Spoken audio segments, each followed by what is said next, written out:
US లో doctor గా స్థిరపడాలని అనుకుంటున్నారా? అయితే అతి తక్కువ ఖర్చుతో ఎగ్ ప్లస్ తో సాకారం చేసుకోండి.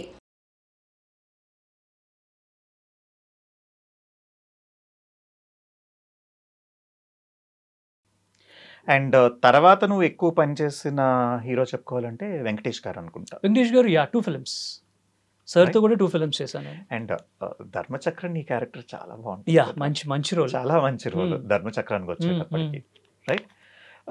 పోకిరి రాజా అండ్ ధర్మచక్రం 2 మంచి రోల్సే వెంకటేష్ కానీ గారితో. పోకిరి రాజాలో నువ్వు చిన్నోడివి ఇంకా ధర్మచక్రం కంటే కూడా. అంతే కదా, Pokiri Raja was my 4th film. Sarath Babu garu కూర్చుంటూ సుధా గారు వెరీ యంగ్ చెప్పాలంటే. తోడుగోలు తర్వాత చేశాను, అంతే. తోడుకోళ్ళ తర్వాత చేసావు. తర్వాత ఒక 2-3 ఫిల్మ్స్ మధ్యలో చేశాను. కొన్ని పేర్లు కూడా నిజంగా గుర్తులేవు నాకు. దాని తర్వాత ధర్మచక్రం వచ్చింది ఆఫర్, రైట్? సురేష్ ప్రొడక్షన్స్ నుంచి. ఆల్రెడీ తోడుకోడలు చేశాను కదా వాళ్ళ బ్యానర్లో, అది సూపర్ హిట్. ధర్మచక్రం కూడా సూపర్ హిట్, సిల్వర్ జూబ్లీ. అది సిల్వర్ జూబ్లీ, ఇది silver Jubilee. And if I not mistaken Suresh productions లోని యువర్ ఎ ప్యాంపర్ కిడ్ అనుకుంటాను. నేను రెగ్యులర్గా పిలిచేవాళ్ళు అప్పట్లో. పెద్ద రామనాయుడు సార్ ఉన్నప్పుడు రెగ్యులర్గా నేను ఆయన ఎన్ని కలుస్తూ ఉండేవాడిని, నెలకు కనీసం 2 సార్లు అన్న. రైట్. సో అప్పట్లో చైల్డ్ ఆర్టిస్ట్గా ఏ రోల్ ఉన్నా ముందు కాల్ మన పీపీ నెంబర్కే వచ్చేది, ల్యాండ్ లైన్కి. సో పక్కింటి ఫోన్ అనమాట పీపీ నెంబర్ అంటే.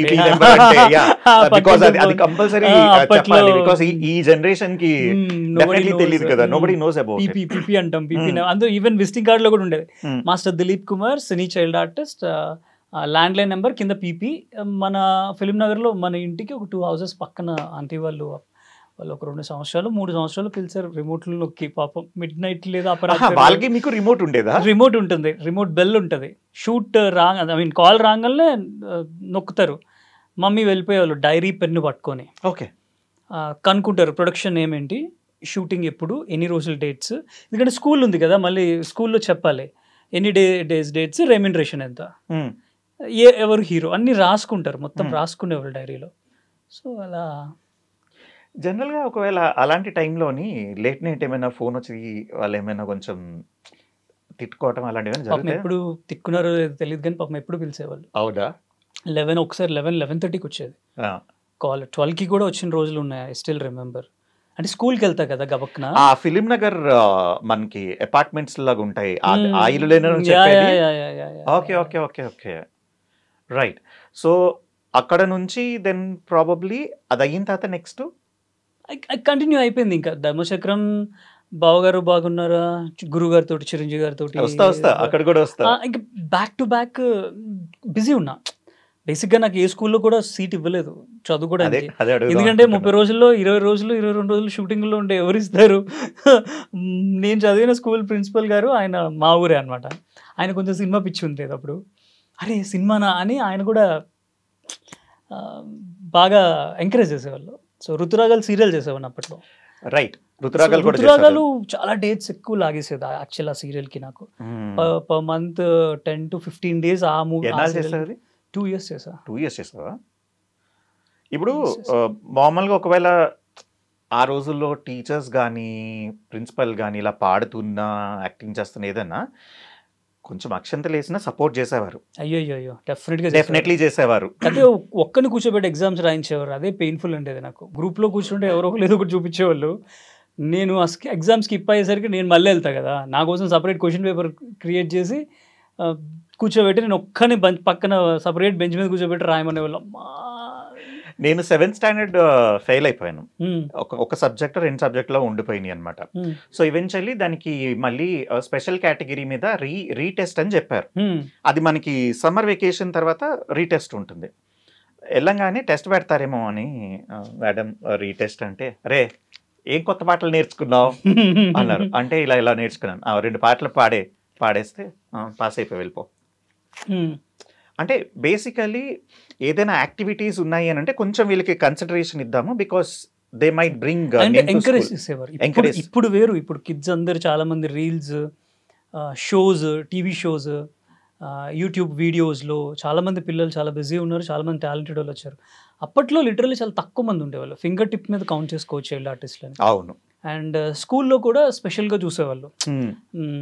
ఓ వీడు చైల్డ్ ఆర్టిస్ట్, వీడు యాక్టర్, వీడు అమ్మ నా మూవీలో కనిపించాడు, రేపు ఆ సీరియల్లో వస్తాడు, ఇలా ఉండేది అనమాట.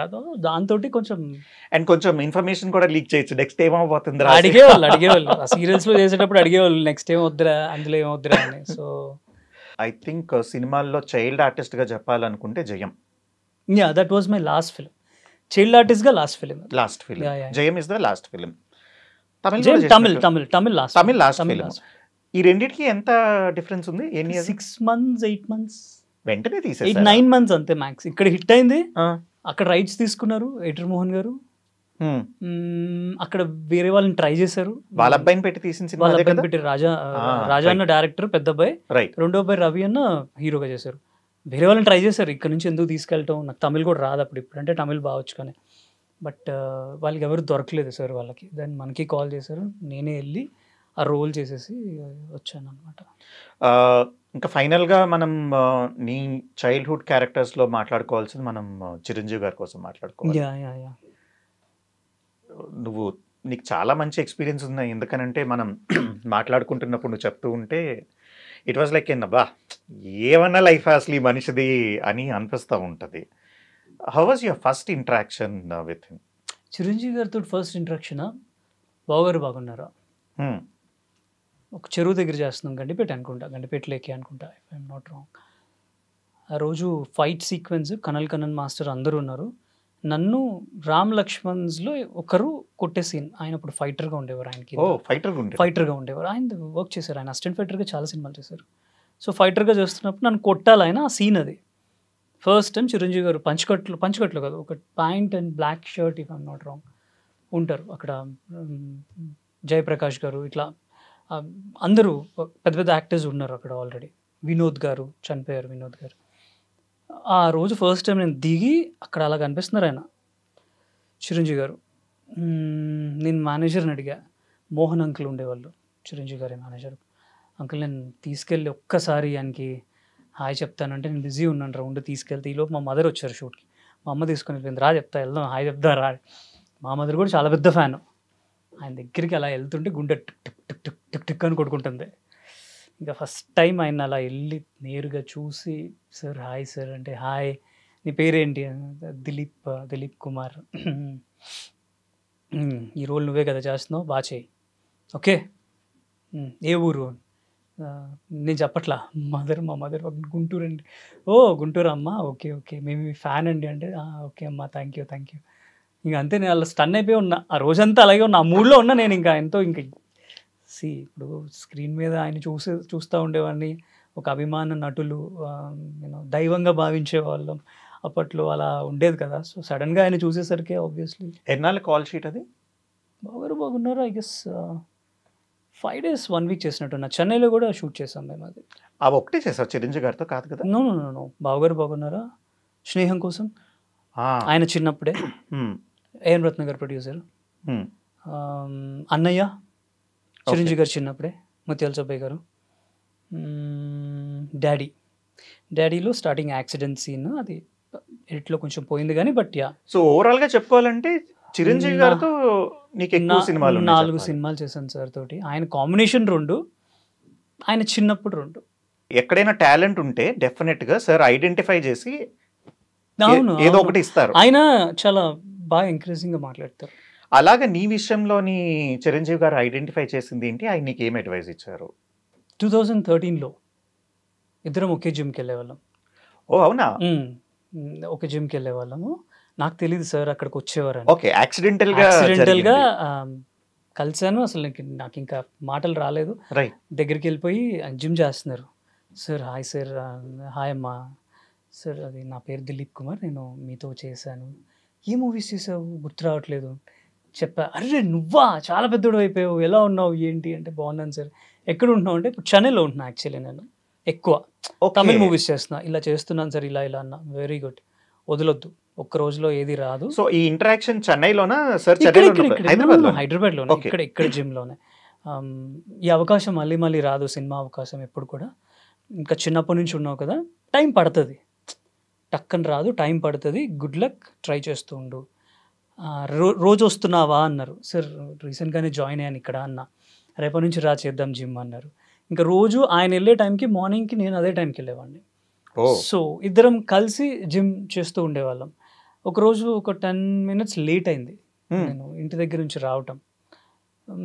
ఏంటి లేట్ వచ్చావు అన్నారు. సార్ అది ట్రాఫిక్ ఉంది అన్నాడు. ఓకే ఓకే దాదా చేద్దాం, ఈరోజు ఏంటి షోల్డర్ చేద్దాం, ఏం చేద్దాం అంటే నాకు అసలు ఇంకా అంటే సింప్లిసిటీ. ఆయన ఏదో మనం ఆడుకున్నట్టే మాడుతారు తప్ప అలా ఏమి